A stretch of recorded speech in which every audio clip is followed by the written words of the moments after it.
बेटी, अगर तुमने शिक्षा को अपना हथियार बना लिया तो कोई तुम्हें रोक नहीं पाएगा। लेकिन लोग तो कहते हैं कि मेरी पढ़ाई का कोई फायदा नहीं। लोग वही कहते हैं जो उन्हें सिखाया गया है। तुम वो बनो जो दुनिया को सिखाए। क्या मैं सच में इतना बड़ा बदलाव ला सकती हूँ? एक पढ़ी लिखी लड़की सिर्फ अपना नहीं, पूरी पीढ़ी का भविष्य बदल देती है। तो मैं वादा करती हूँ, मैं पढ़ूंगी, आगे बढ़ूंगी और दूसरों को भी आगे बढ़ाऊंगी। मुझे पढ़ना है, लेकिन घर वाले मेरी शादी कराना चाहते हैं। क्या लड़की का सपना इतना छोटा होता है? तुम क्या चाहती हो? मैं पढ़ना चाहती हूँ, अपने पैरों पे खड़ा होना चाहती हूँ, लेकिन सब कहते हैं लड़की का असली घर शादी के बाद होता है। अगर लड़की का घर सिर्फ शादी होता तो मैं कभी शिक्षा के लिए लड़ाई नहीं लड़ता। तो मुझे क्या करना चाहिए?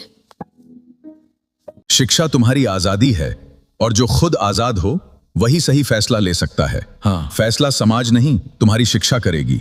लोग कहते हैं कि कानून सिर्फ किताबों में होता है, लेकिन मैं कहता हूं कि कानून वो ताकत है जो दबे कुचलों को उनका हक दिलाती है। जब मैं हाई कोर्ट की इन सीढ़ियों पर खड़ा होता हूं तो मुझे जज का चेहरा नहीं, बल्कि उन करोड़ों लोगों की उम्मीदें दिखाई देती हैं जिन्हें सदियों से चुप कराया गया है।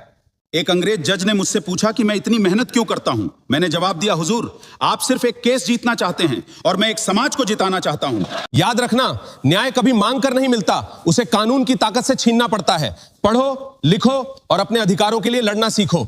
मैं रहूं या न रहूं, मेरा लिखा हुआ संविधान हमेशा तुम्हारी ढाल बनकर खड़ा रहेगा। जय भीम। जय भीम।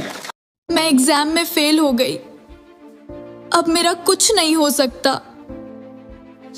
बेटी, क्या एक असफलता तुम्हारी पूरी जिंदगी तय कर सकती है? लेकिन सब लोग मुझे कमजोर समझ रहे हैं। लोगों की सोच से नहीं, तुम्हारी मेहनत से तुम्हारी पहचान बनेगी। लेकिन मुझ में हिम्मत नहीं बची। मैं भी कई बार असफल हुआ, लेकिन मैंने हार मानना नहीं सीखा। याद रखो, असफलता अंत नहीं होती, यही तुम्हें मजबूत बनाती है। अब मैं फिर से कोशिश करूंगी। यही असली जीत है, गिरकर फिर उठना। ऐसी सच्ची कहानियों के लिए सब्सक्राइब करना मत भूलना। बाबा साहेब, लोग मुझे बार बार नीचा दिखाते हैं, कहते हैं मैं कुछ नहीं कर सकती। क्या मैं उन्हें जवाब दूं? तुम क्या जवाब देना चाहती हो? मैं भी उन्हें वही दर्द देना चाहती हूं। अगर तुम भी वही करोगी तो तुम में और उनमें क्या फर्क रहेगा? तो फिर मैं क्या करूं? जवाब शब्दों से नहीं, कामयाबी से दो। लेकिन ये बहुत मुश्किल है, मैं कर नहीं पा रही। मुश्किल इसलिए है क्योंकि तुम लड़ाई गलत जगह लड़ रही हो। तुम्हारी असली लड़ाई किताबों के साथ है, लोगों के साथ नहीं। मतलब मुझे खुद को बदलना होगा? नहीं, तुम्हें इतना मजबूत बनना होगा कि दुनिया खुद बदल जाए। आज से मैं चुप नहीं रहूंगी। हाँ, मैं पढ़ाई करूंगी और खुद को साबित करूंगी। यही असली बदला है। खुद को इतना बड़ा बना लो कि लोग झुक जाएं। आम्बेडकर जी, क्यों इन गरीबों के लिए अपना समय बर्बाद कर रहे हैं? हमारी बात मानिए, आपको दौलत और बड़ा पद दोनों मिलेगा। साहब, पद और पैसा तो आते जाते रहेंगे, लेकिन जो सम्मान मैं अपने समाज के लिए मांग रहा हूं वो सदियों तक याद रखा जाएगा। आप अकेले पूरी दुनिया से नहीं लड़ सकते, लोग आपको कुचल देंगे। शेर को कुचलने का सपना सर्कस के लोग देखते हैं, आजाद जंगलों के नहीं। मैं झुकूंगा नहीं, मैं इतिहास बदलूंगा। मैं हार चुका हूं, मुझसे कुछ नहीं होगा।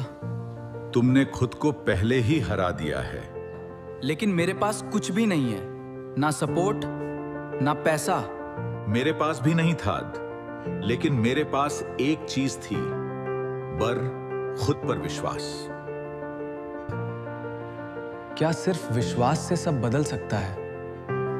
हां, क्योंकि जब तुम खुद पर भरोसा करते हो तो दुनिया तुम्हें रोक नहीं सकती। पहले खुद को मानो, फिर दुनिया तुम्हें मानेगी। अगर इस देश में किसी इंसान को सिर्फ उसकी जाति की वजह से नीचे समझा जाता है तो आजादी अधूरी है। लेकिन समाज की सोच बदलना आसान नहीं है। कानून बना भी दें तो क्या लोग मानेंगे? कानून सिर्फ नियम नहीं होता, वो एक दिशा देता है कि क्या सही है और क्या गलत है। तो क्या संविधान सच में हर इंसान को बराबरी दे सकता है? संविधान ताकत देता है, लेकिन उसे जिंदा रखना लोगों की जिम्मेदारी है। मतलब असली ताकत संविधान में नहीं, बल्कि उसे मानने वाले लोगों में है। सोच बदलनी है तो अभी सब्सक्राइब करो द डॉट, क्योंकि असली ताकत ज्ञान में है। बेटी, क्या तुम्हें पता है कि इंसान को सबसे ज्यादा ताकत क्या देती है? शायद पैसा या पावर। नहीं, असली ताकत है शिक्षा। मैंने भूखे रहकर भी पढ़ाई की, क्योंकि मुझे पता था ज्ञान ही मुझे आजाद करेगा। लेकिन सर, आज तो सबके पास पढ़ने का मौका है, फिर भी लोग आगे क्यों नहीं बढ़ते? क्योंकि आज लोग सुविधा चाहते हैं, संघर्ष नहीं। सपने बड़े हैं लेकिन मेहनत छोटी है। तो हमें क्या करना चाहिए? हम वही कर सकते हैं जो हमें बताया गया है ना? हर दिन खुद से एक सवाल पूछो, क्या मैं आज कल से बेहतर बना? अगर जवाब हां है तो तुम सही रास्ते पर हो। अब समझ में आया, असली बदलाव बाहर नहीं, अंदर से शुरू होता है। बिल्कुल। शिक्षित बनो, संगठित रहो और संघर्ष करो। यही सफलता का रास्ता है। अगर सोच बदल गई तो जिंदगी खुद बदल जाएगी।